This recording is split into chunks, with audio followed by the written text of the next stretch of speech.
Bom, eu ensinava literatura brasileira e literatura francesa. Na literatura brasileira, eu ia muito impressionada com a ausência de mulheres no século XIX e começo do século XX. Bom, segunda metade do século XX você começa a ter Lígia Fagundes Telles, Raquel, tudo, mas antes. Então eu conheci só Francisca Júlia. Eu comecei a pesquisar em jornais antigos, descobri uma quantidade enorme aqui em Pernambuco de poetisas, de jornalistas publicando jornais femininos, onde se tratava não de flores de crianças, nem de creme para a pele, como no jornal masculino, mas necessidade de estudo, necessidade do divórcio, necessidade de publicação. Isso é uma loucura. Então elas faziam poemas, claro, nem todos têm um grande valor estético, claro, mas isso é outra história. O problema é que esses poemas são documentos de pessoas que querem dizer alguma coisa, sabe? Que falam não só de lua nem do amado, mas de eu, mulher, corpo, impressionante no século XIX. E aqui em Pernambuco, Pernambuco foi um estado, a província, né, na época, né, que eu acho que deu a maior quantidade de revoluções e revolucionários. Desde 1818, quando Dom Pedro proclama, né, em 22 aquela república, aqui o pessoal já tinha fundado uma república, que foi, claro, abafada. A revolução, tivemos várias revoluções. Em 1800, um bispo fundou um seminário em Olinda. Esse bispo era assim, muito versado na literatura francesa do século XVIII. Então fez com que os padres e estudantes lessem Voltaire, Rousseau, Diderot. E eles falavam disso nos púlpitos, imagina. E aí, inclusive é interessante, nos estatutos do mosteiro, do seminário de Olinda, em 1800, diz assim, que o seminário foi fundado não só para formar padres, mas para formar cidadãos. De modo que foi assim uma espécie de celeiro de revolução. E a gente teve 59 padres engajados na revolução de 18, 22 e 50 e poucos. A maioria, muitos deles tiveram a cabeça cortada, porque se engajaram de fato, e hoje eles são nomes de rua, aqui no Recife, né? Frei Caneca, Frei Miguelinho, Padre Roma. Então, Pernambuco foi assim alguma coisa, a história da abolição da escravatura em Pernambuco foi muito forte. E logo depois da fundação do Seminário de Olinda, foi fundada a Faculdade de Direito, a primeira do Brasil. E essa Faculdade de Direito foi também um celeiro de pessoas com ideias novas, de revolucionários e abolicionistas. Então isso foi uma ocasião, assim, uma abertura muito grande. O Recife se urbanizava, né? A Casa Grande se transformou no Sobrado, né? A Senzala se transformou no Mucambo, né? Gilberto Freire, Casa Grande, Senzala, Sobrado no Mucambo. E aí a tiazinha que estava lá no campo, né? Isolada, que só conhecia ou o tio ou o primo como futuro noivo, né? Se encontra de repente uma cidade que se urbanizava, uma quantidade de estudantes da solta, né? De padres e futuros padres, muitos jornais sendo fundados. Então é uma cidade que cresce muito. O Recife é apaixonante no século XIX. E aí eu comecei a procurar o que é que as mulheres fizeram nesse tempo. E comecei a descobrir uma quantidade enorme de professoras que ofereciam os préstimos para moças que quisessem estudar em casa. Algumas iam para os engenhos, porque até então o estudo era para os homens só, as moças eram analfabetas, né, que era para não escrever bilhete para o namorado, né, diziam isso, né. Então, essas moças começam a estudar, depois se criam escolas para moças, tem os anúncios, 1860, 1850 e pouco, 60, 70, anúncios de professoras fundando escolas na cidade, no Recife. Então, viam aquelas moças do interior, internas aqui, viam as moças da cidade mesmo, começaram a publicar jornais, e nós descobrimos, com pesquisa lá na Universidade Federal de Pernambuco, nós descobrimos 14 jornais publicados por mulheres entre 1842 e 1902. E nesses jornais é exatamente uma oposição à imprensa masculina. Elas querem se impor como uma voz que fala. Isso foi o assunto da minha tese lá na França, com os folhetins franceses do século XIX. E aí começamos a descobrir poetisas que publicavam nesses jornais, e às vezes também na imprensa masculina. E eu juntei esses poemas todos dessas moças E publicamos pela Prefeitura do Recife um livro em 2 volumes, Em Busca de Targélia. E aí a história foi muito interessante, porque a Targélia, eu encontrei uns poemas da Targélia, não sabia quem era, Targélia Barreto de Menezes, encontrei uns poemas dela no final do século XIX, não, 1870 e pouco. Vários poemas. E depois, em 1900, a Targélia se cala. Mais nenhum poema de Targélia. Meu Deus, o que foi que aconteceu com a Targélia? Tinha se casado. Eu achei depois a data, né? O marido, claro, que não queria que a mulher escrevesse. E aí eu lembrei a palavra de Balzac, que a mulher não devia escrever, não devia principalmente escrever poesia, porque ela estava abrindo o coração ao público e era uma prostituição, porque a mulher só devia falar dessas coisas de sentimento de coração com o marido, como se o marido soubesse o que acontece no pensamento da mulher. Então vejam, a Targélia se calou. Aí um belo dia, em 1909, eu descubro uma notícia no jornal dizendo: faleceu ontem a senhora Targélia Barreto de um parto laborioso, era mulher do senhor, não lembro o nome dele, era irmã dos poetas fulano e fulano, era filha do filósofo Tobias Barreto. Não dizia que ela era poetisa, ela era musicista, eu descobri depois disso. Não dizia que ela era poetisa, nem que tinha escrito nada, coisa nenhuma. Ela era mulher de, era irmã de fulano, sabe? Eu fiquei impressionadíssima com isso. E aí, é uma história assim meio triste, mas é meio cômica. Me disseram que havia um poema, que ela era poetisa, que ela era compositora, e que havia o piano dela no Museu do Estado. Então, claro que eu corri para o Museu do Estado, né? Ia buscar o menino na escola, e na escola passei por lá meio-dia. Então, uma rua assim, muitos ônibus, muito barulho. E aí, entro na sala e tinha, de fato, um piano lindíssimo. E eu fiquei imaginando a Targélia com aquele cabelo longo, que ela tinha um cabelo bem longo, contra todas as mulheres da época, que era tudo cabelo curtinho e preso.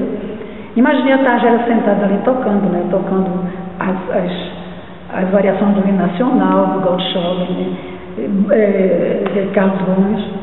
E aí ela tocava para mim naquela hora e o piano dela abafava as vozes todinha do mundo ao fora, sabe? Abafava os ônibus que estavam passando.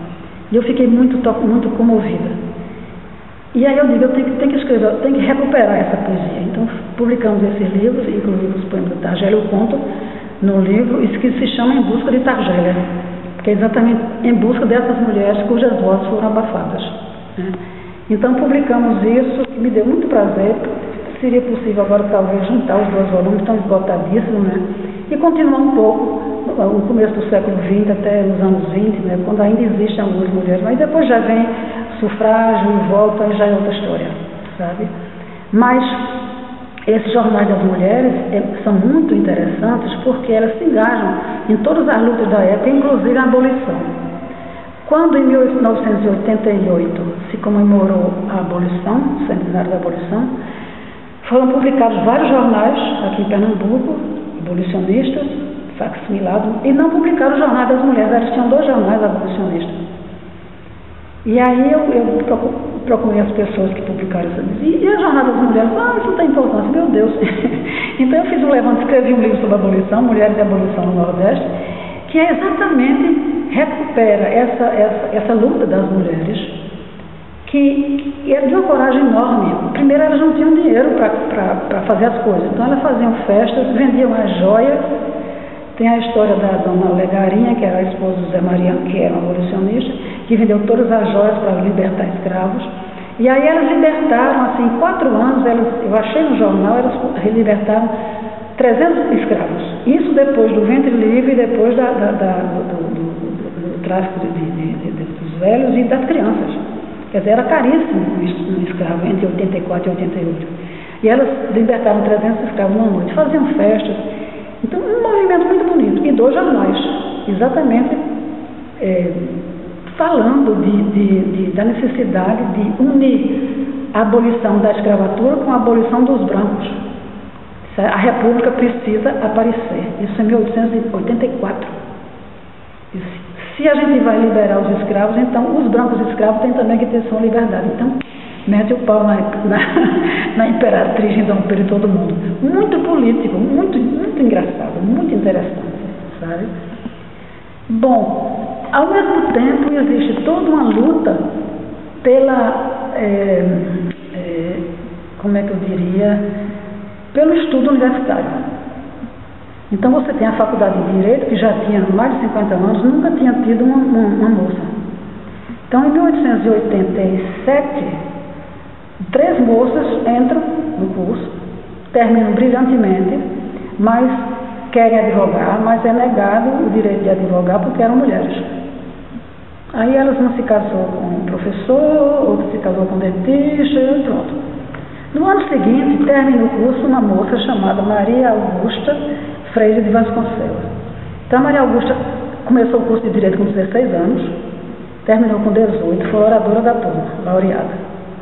Então, quando ela termina, ela disse: eu quero advogar. Os professores dela disseram: não, isso não existe no Brasil. Aí ela pede uma licença ao então presidente, né, Deodoro, Marechal Deodoro, dizendo: olha, eu fiz o curso de Direito brilhantemente, eu quero advogar. Então o presidente disse: olha, a gente não tem caso desse aqui, vamos entregar isso aos advogados, que era o que era a OAB da época, né? Então eles estudam o direito romano, o direito brasileiro é pautado no direito romano, no direito romano não havia mulheres, logo no Brasil não vai ter mulheres.